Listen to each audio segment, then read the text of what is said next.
আসসালামু আলাইকুম, কেমন আছেন সবাই? আলহামদুলিল্লাহ, আশা করি আমরাও ভালো আছি। তো এই যে আজকে বিকেলবেলাতে মুড়ি মাখা হচ্ছে, বিকেল না সন্ধ্যা হয়ে গেছে। তো এই যে চানাচুর, ধনেপাতার বিট, কাপ কিছুই নেবে না, গাজর, মরিচ, পেঁয়াজ কিচ্ছু নেবে না, এই দিয়ে খাবে। তো তেল এখানে মাখানো হয়নি, তেলটা আমি আনতে গেছিলাম। আর এই যে তেল ছাড়া মুড়ি মাখছে। তো ও নিজেই মোড়ল হয়ে গেছে, নিজেই নিজেরটা করতে চায়। তো শেখুক, বাচ্চাদেরকে বড়দের পাশাপাশি কিছু কিছু কাজ ছোটদেরকেও শিখতে দিতে হয়। তো এই যে আমি তেলটা নিয়ে এসে একটু নেড়ে দিলাম, তারপরেও আমারটা লবণ ছিল। তো এই যে দেখুন হাতে লেগে যাচ্ছে, এই জন্য ছাড়াচ্ছে। আর আমাকে বলছে যে এইভাবে মাখাতে হয়, তুমি জানো, তুমি আমার কাছে শেখো, তুমি পারো না, দেখো দেখি আমি মাখাচ্ছি। তো এই যে চানাচুরগুলো বেছে বেছে খাচ্ছে এইভাবে মেখে।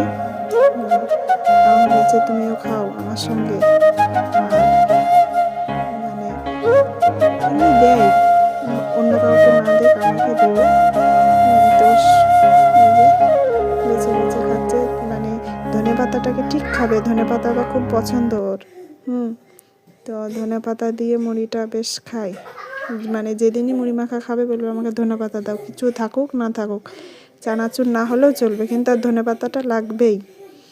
তো এই যে, তো আমার ছেলের মুড়ি মাখা কেমন হলো জানাও। খোদা হাফেজ।